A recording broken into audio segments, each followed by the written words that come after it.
ஒரு நாளைக்கு 10 லட்சம் சம்பளம் கொடுத்தே ஆகணுமா? தொடர்ந்து சர்ச்சையில் சிக்கும் மீனா.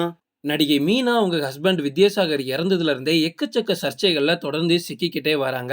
குறிப்பா 2வதா இவங்க கல்யாணம் பண்ணிக்க போறாங்க அப்படின்ற சர்ச்சை மிகப்பெரிய அளவுல வெடிச்சிச்சு. தனுஷ் தொடங்கி நிறைய பிரபலங்களை வச்சு இவங்கள தான் மீனா அடுத்தது கல்யாணம் பண்ணிக்க போறாங்க அப்படின்னு தொடர்ந்து நிறைய பேச்சுகள் வந்துகிட்டே இருந்துச்சு.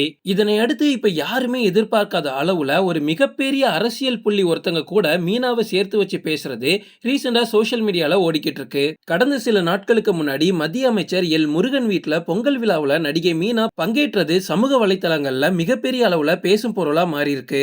அவங்க எதுக்காக மீனாவை இன்வைட் பண்ணாங்க, மீனா எதுக்காக அங்க போனாங்க அப்படின்னு யாருக்கும் சரியா தெரியாது. பட் இவங்க என்ன சொல்ல தொடங்கிட்டாங்க அப்படின்னா, அரசியல் சாராத நபரான நடிகை மீனா ஏன் இந்த நிகழ்ச்சியில கலந்து கொண்டாங்க, அவங்களுக்கு ஏன் எல் முருகன் இந்த அழைப்பை கொடுத்தாரு, இவங்க 2 பேருக்கும் என்ன சம்பந்தம், இதுல இவங்க கூட கலா மாஸ்டரும் கலந்து கொள்ள என்ன நோக்கம், இப்படி எக்கச்சக்கமான கேள்விகளை மீனா மேல வச்சு மீனாவை இன்னைக்கு மிகப்பெரிய மன உளைச்சலுக்கு ஆளாக்கியிருக்காங்க. அது மட்டும் இல்ல, இதுல ஹைலைட் ஆன விஷயம் என்ன அப்படின்னா, தேசிய மகளிர் ஆணையத்தோட தலைவரான குஷ்புவை கூட இந்த நிகழ்ச்சியில பங்கேற்ற விடாம நடிகை மீனாக்கு இந்த அளவுக்கு இம்பார்ட்டன்ஸ் கொடுக்க காரணம் என்ன அப்படின்னு எல்லாருமே கேட்டிருக்காங்க. அது மட்டும் இல்ல, குஷ்பு வந்து பாஜக கட்சியில தொடர்ந்து பல வருஷங்களா ஒரு நல்ல இடத்துல இருக்காங்க. பட் அது எல்லாத்தையும் ஓவர்டேக் பண்ணி அவங்கள கலட்டி விட்டுட்டு இப்ப மீனாவை சேர்க்கறதுக்கு நினைக்கிறது என்ன மாதிரி எனக்கு தெரியலன்னு நிறைய பேர் சோசியல் மீடியால தொடர்ந்து போஸ்ட் பண்ணிக்கிட்டே வராங்க. ஒருவேளை இவங்க மீனாவை வச்சுதான் அடுத்தது அவங்க கட்சியை ப்ரொமோட் பண்ண போறாங்களோ அப்படின்ற ஒரு கேள்வி எல்லாருக்குமே இருக்கும். பட் இது எல்லாத்துக்கும் முற்றுப்புள்ளி வைக்கிற மாதிரி ரீசெண்டா ஒரு பேட்டியில தமிழா பாண்டியன் சில விஷயங்களை சொல்லியிருக்காரு.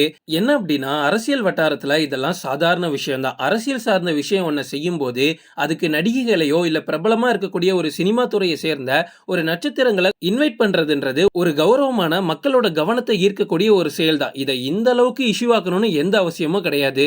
இவங்களை கூப்பிட்டது, இவங்க மீனா இங்க வந்து பங்கேற்றது, இது எல்லாமே முருகனோட மனைவிக்கும் தெரியும். நம்ம வீட்டுல ஒரு ஃபங்க்ஷன் இருக்கு, ஒரு செலிபிரிட்டி வந்தா நல்லா இருக்கும் அப்படின்னு எல் முருகன் மீனாவை கூப்பிட்டிருக்காங்க. அதுவும் முருகனோட ஒய்ஃப் பெர்மிஷன் கொடுத்து தான் மீனாக்கு இன்விடேஷனே போயிருக்கு. அவங்க வந்து இந்த நிகழ்ச்சியும் நல்லபடியா நடந்து முடிஞ்சிருச்சு. இங்க நடந்தது இவ்வளவுதான், மத்தபடி மீனாக்கும் இவருக்கும் எந்த ஒரு சம்பந்தமும் கிடையாது அப்படின்னு தமிழா பாண்டியன் சொல்லியிருக்காரு.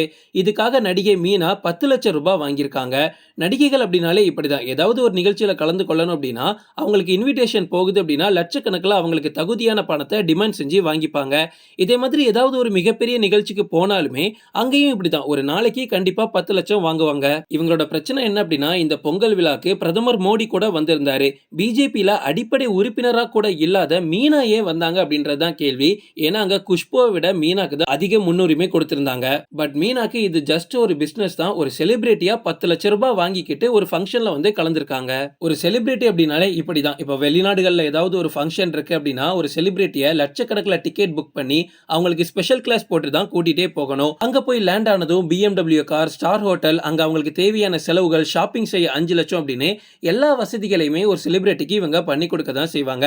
இது குஷ்பு, மீனா, தமன்னா, த்ரிஷா, நயன்தாரா இப்படி எல்லாருக்குமே பொருந்தும். நடிகை மீனா 20 வருஷத்துக்கு முன்னாடி நம்ம தமிழ் சினிமாவோட பீக்ல இருக்கும்போது கூட எந்த ஒரு நடிகரை வச்சும் இவ்வளோ கிசுகிசுப்பான விஷயங்கள் வெளி வந்ததே கிடையாது. பட் இவங்க ஹஸ்பண்ட் இறந்ததுக்கு அப்புறமா மீனா தொடர்ந்து நிறைய சர்ச்சைகள்ல மாட்டிக்கிட்டே இருக்காங்க. ஓகே ஃப்ரெண்ட்ஸ், இதோட நான் இந்த வீடியோ முடிச்சுக்கிறேன். இன்னொரு இன்ட்ரெஸ்டிங்கான வீடியோல நம்ம சந்திக்கலாம். Stay tuned.